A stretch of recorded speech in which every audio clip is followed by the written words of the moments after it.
Yeah. You ready? Yeah. Hi, Acid Rainers. I'm here with Ghoulish. It's an absolute pleasure to meet you, by the way. Pleasure here. Pleasure to be here, man. It's a pleasure to be here. And you're playing Parklife soon? I believe so, yeah. Excited? G-State.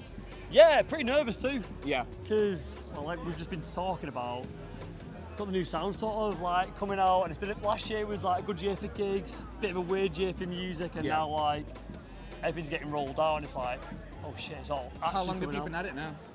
Producing, DJing. What do you say? Yeah, well, I'm 26 now. Ditto. For about 10 years. Wait, what month were you born? January. Okay, you got me there. Yeah. But you're older or younger? I'm July. I'm older than you. But yeah, no, about 10 years now, and it started just by garage band stuff, like going to school, drummer, and then it went from like that to now being Ableton, synths. Well, to be fair, that leads on to another question I was going to ask you, which is how did it all start? Like, not just producing, DJing, but music in general. Like, what was it that made you click with music? I can say, because my mum and dad say I've had no like musical background at all. Right. Like, my dad's an engineer, mum works at RAC. And it was just like, I got a letter through the door in high school. It was like, do you want to play drums and play guitar? I was like, yeah. Still can't play guitar, but I was a pretty good drummer. I've not played drums for about 10 years. But then, like, kind of hated working with people in bands, which is kind of funny because I'm massive into band music outside. Yeah, I feel you. And now it's like, it's like Logic, then it was like Ableton, and then from that it was like, how far can I get into sound design? And I'm just here now making music. I feel that. Like, it's never a requirement, but I always find that the best DJs, in my opinion, started out in music, playing instruments, getting like a background in how it works, and then they move on to doors and stuff like that, and it evolves, you know what I mean? I mean, like most of my favourite DJs, I find are just like, these are really good musicians. Yeah. I'm not. I don't have a musical upbringing or anything like that. I just kind of got this letter, I was like, yeah. And then from I just got obsessed. I was like, oh my God. I love that. I used to live down the road, where we are right now, outside Stage Radio. I used to live on the marina. Okay. But I just moved to Altrincham with my girlfriend. Nice. So we've got like a shout house. out, girlfriend. She's in there somewhere else to jazz. She was like, I'm not coming to the set. I'm like, fair. We've got a set tomorrow. She's like, I'll come to that, but not to the set yet. Where are you from originally? Salford, Earlham. Yeah. So it's like South Manchester. Got you. So Salford, South Manchester. It's a little bit outside of Salford, but I went to school in like Eccles and stuff. Cool. So. Favourite venue in Manchester? What for? It depends. That's a great question. As a punter, first of all. Oh, for a hardcore gig, Atma. Okay. Bit in face. Yeah.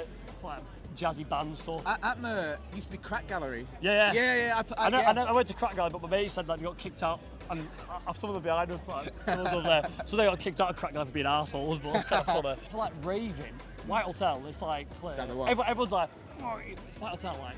I remember Sam from who owned Soup Kitchen, it was the Euros. Yeah. And he invited us down to a private screen of the Euros, and I was like, yeah, sick.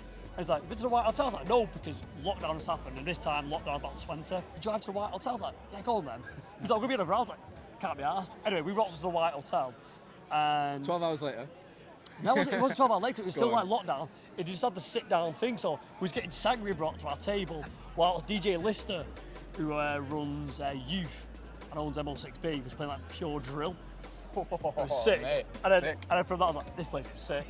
So it's like White Hotel and Soup Kitchen for me, and then it's still Manchester, but outside it, probably the Loft too. Loft is just programming at Loft and White Hotel is. And then as a DJ, where do you want to play?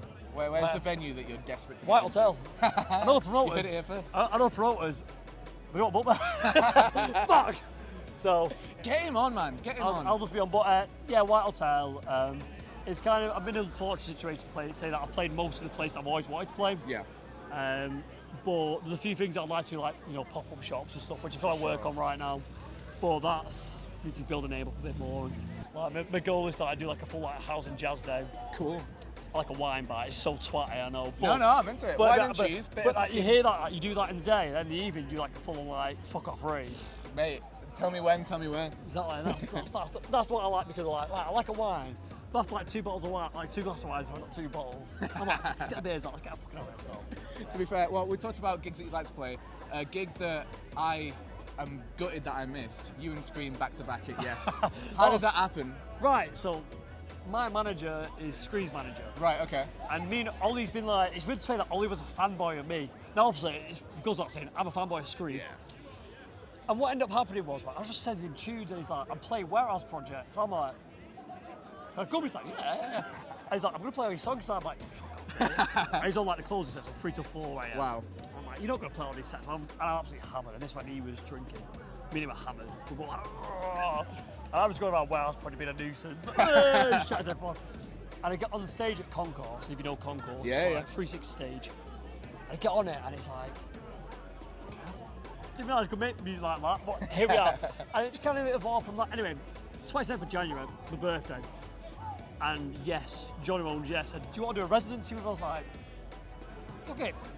So for me being ballsy as fuck, I was like, listen mate, it's my 25th birthday. Oh, do you want to do a back-to-back? He's like, yeah, I'm actually doing my first show back to Benga. And originally it was supposed to be me, Benga and Skream. Imagine. Yes. But Benga was like, nah, I was like, fair enough. And it was me and Skream. That's sick though. And then it was supposed to be all night long, but because he was playing Blackstone Warehouse, you had to get here, and it was a nightmare traffic. And he gets there, I'm like, I don't think he's gonna sell well. And literally, in the week, we had like no tickets sold, so I couldn't announce it. Anyway, what we ended up doing, me and mates leaked it around Manchester, which I should not be saying, but it's really funny. So my mate Mo, he's over there right now. He's the one in the green hat. Hello. Go on, shout him out. Hi Mo. There he is. So Mo ended up going around Manchester, like telling everyone, Skream's playing yes, Skream's playing yes. And like one day, went from like 100 tickets sold, it's like 300 or something tickets sold. And on the night, I'm there in the venue. The man just briefed me, he's like, you know, there's a queue from outside the door to the block. I'm like, nah, there's not. Christ. Fuck, oh shit, there is. And we come on, and me and Ollie had the best time ever. Yeah. And we're both, it's just great, it's like my 25th birthday. My mum and dad are on stage, all my best mates are at the front of the stage. I'm like, fuck, I can't believe this happened, so. That's amazing. It was all just like sort of time and place, and it just worked out, and luckily John and Yes and Ollie facilitated, so it was just one of them. That's awesome. And yeah, you should be sad you missed it because he was fun. But it's one of the things where like, I remember when him and Zach in the planetary, they went back to back at South. My voice is breaking now. We went back to back at South, and I remember I couldn't go because at the time my ex-girlfriend was like, we just got in Wigan. I was like, no, we don't. This is happening. Anyway, we missed that night. I was like, fucking shit. And I feel like that was like the second coming of that. Yeah. Not saying I'm anywhere near them two's levels, but it was that sort of vibe, you know, where it's like you got two big you got one big artist, and then me in his venue. It's like, this is cool as fuck. Well, I talk about Skream a lot on Instagram because I'm a massive fucking Skream fan, basically. Yeah. That's awesome. I'm glad that happened. It was just he said, I was like, fuck, I can't believe this happened. I was like, woke up the next day, hungover as shit. I was like, pretty cool. Ghoulish, it's been a pleasure. We will see you at Parklife. Thank you very much for having us. And we'll see you soon. And as always, see you at the front.